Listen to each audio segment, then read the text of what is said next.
Will this be the Shemitah cycle that changes everything? The first month of the biblical calendar, beginning this week. Now we have the biblical calendar, the first week of Aviv, and also the calendar of Rosh Hashanah beginning September. And this is what the Bible says, that the first of Aviv is the first day of the year. And he says, I believe that it is also the day when the Shemitah cycle actually begins. This is written by Michael Snyder. He says, I realize that this article is not going to be for everyone, but if you have a deep interest in Bible prophecy, I believe that you are going to be very interested in what I have to share. God has a calendar that is very different from the calendar that our society uses, and that calendar can be found in the Bible. All throughout history, important historical events have happened during extremely significant times on God's calendar, and I believe that there is a very good chance that this upcoming biblical year will be a critical turning point. The first day of the first month on the modern Jewish calendar begins at sundown on Friday, he said when he wrote this. It's commonly known as the first of Nisan, but of course Nisan is a Babylonian name that was adopted by the Jewish people during the Babylonian exile. In the Torah, the first month of the year was always called Aviv. Exodus 13:4 says, on this day you are going out in the month of Aviv. Exodus 23:15, you shall observe the feast of unleavened bread. For 7 days you shall eat unleavened bread, as I commanded you in the appointed time of the month of Aviv. For in it you came out of Egypt. No one shall appear before me empty-handed. Exodus 34:18, you shall keep the feast of unleavened bread. For 7 days you are to eat unleavened bread, as I commanded you in the month of Aviv. For in the month of Aviv you came out of Egypt. Deuteronomy 16:1, observe the month of Aviv and keep the Passover to the Lord your God. For in the month of Aviv the Lord your God brought you out of Egypt by night. Aviv literally means barley ripening, and this month always falls in the spring. And in Exodus 12, we're specifically told that this month shall be the beginning of months to you. Now the Lord spoke to Moses and Aaron in the land of Egypt, saying, this month shall be the beginning of months to you. It shall be the first month of the year to you. Speak to all the congregation of Israel, saying, on the 10th day of this month, every man shall take a lamb according to the house of their fathers, a lamb for a household. And if the household be too little for the lamb, let him and his neighbor next to his house take it according to the number of the persons, according to what each man shall eat, divide the lamb. Your lamb shall be without blemish, a male of the first year.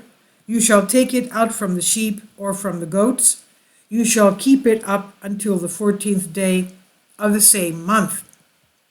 And then the whole assembly of the congregation of Israel shall kill it in the evening. They shall take some of the blood and put it on the 2 side posts and on the upper doorposts of the houses in which they shall eat it. Today the Jewish people recognize the first of Tishri, Rosh Hashanah, as a day when the new year begins.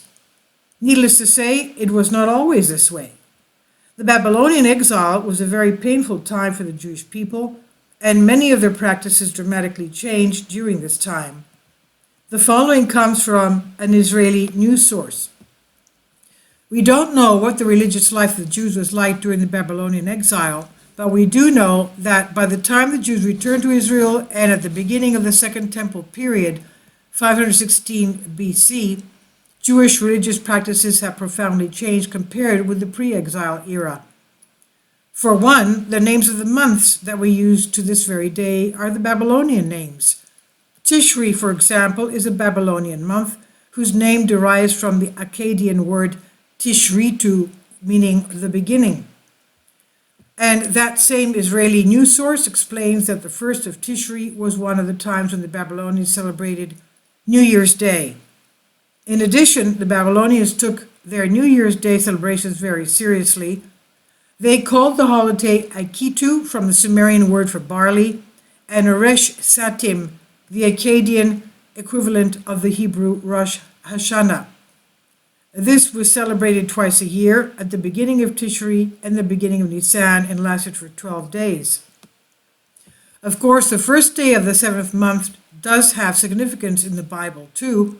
It's the Feast of Trumpets and is extremely important.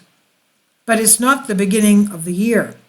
The reason why I went through all of that is because the next Shemitah cycle, some render it Shemitah cycle, is about to begin.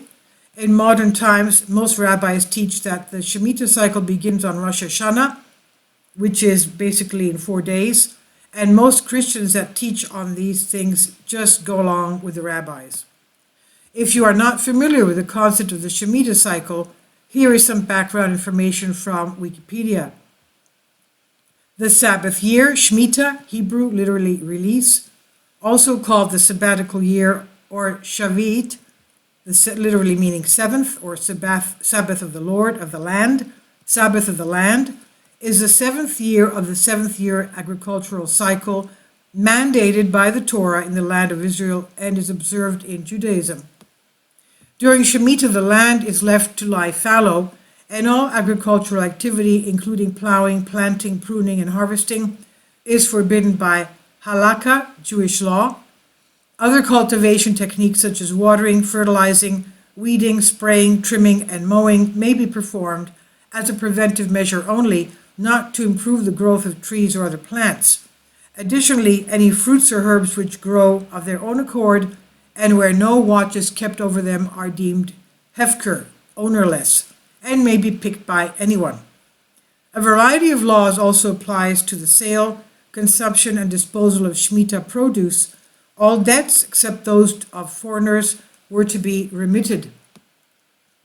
Chapter 25 of the book of Leviticus promises bountiful harvest to those who observe Shemitah and describes its observance as a test of religious faith. Modern-day farmers in Israel have seen this happen with bountiful crops in the 6th year as well as the 8th year. As Jonathan Kahn detailed in The Mystery of the Shemitah, for centuries these cycles have been tied to key historical events.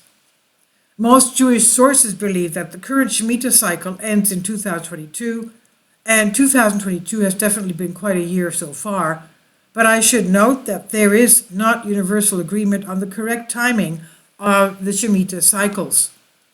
But if the current Shemitah cycle does end in 2022, that also means that the next Shemitah cycle begins in 2022. Like I noted earlier, it's commonly taught that Rosh Hashanah is New Year's Day, quote unquote, and therefore it's nearly universally assumed that the Shemitah cycle begins on Rosh Hashanah. But the Bible says that the first of Aviv is the first day of the year, and I believe that it is also the day when the Shemitah cycle actually starts. So if I'm correct, the next Shemitah cycle could literally begin Friday at sundown. This is what he said when he wrote this. One of the reasons why this is so important is because many people believe that Daniel's 70th week must correspond with a Shemitah cycle. The Bible does not explicitly say that this is the case, and so we cannot be too dogmatic about it either way. If you're interested in an extended look at why Daniel's 70th week could correspond with a Shemitah cycle, I would check out the presentation that Pastor Mark Blitz has done. If you have not seen it yet, you can find it in the link here, he says. If Daniel's 70th week does correspond with a Shemitah cycle, that has enormous implications. In the short term, that could mean that the 7th year apocalypse is approaching very rapidly, or it could mean that we still have quite a while before it arrives. Either way, the Bible instructs us to be watchful for signs of Christ's return. Throughout all of human history, God's calendar has been prophetic, and I'm entirely convinced that will continue to be the case during the times in which we currently live. It's finally here, Michael's new book, 7th Year Apocalypse, now available paperback and Kindle on Amazon. And he says, my name is Michael Schneider, and my brand new book entitled 7-Year Apocalypse is now available on Amazon. In addition to my new book, I have written 5 others that are available on Amazon. Lost Prophecies of the Future of America, The Beginning of the End, Get Prepared Now, and Living a Life That Really Matters. By purchasing the books, you help to support the work that my wife and I are doing, And by giving it to others, you help to multiply the impact that we are having on people all over the globe. I've published thousands of articles on the Economic Collapse blog, End of the American Dream, and The Most Important News. And the articles that I publish on those sites are published on dozens of other prominent websites all over the globe. I always freely, happily allow others to replenish my articles on their own websites, but I also ask that they include this about the author section with each article. The material contained in this article is for general information purposes only, and readers should consult licensed professionals before making any legal, business, financial, or health decisions. I encourage you to follow me on social media on Facebook and Twitter, and any way that you can share these articles with others is a great help. During these very challenging times, people will need hope more than ever before, and it's our goal to share the gospel of Jesus Christ with as many people as we possibly can. This is by Michael Schneider, guest writer, Collective Spark. Please leave your comments. Thank you for your support. Kindly support my Patreon account. The daily posts are 5 videos daily, and they are totally different from what I have on my YouTube channel. Thank you so much for your support and that you find all my content so interesting. You'll find the Patreon account details in the description box below.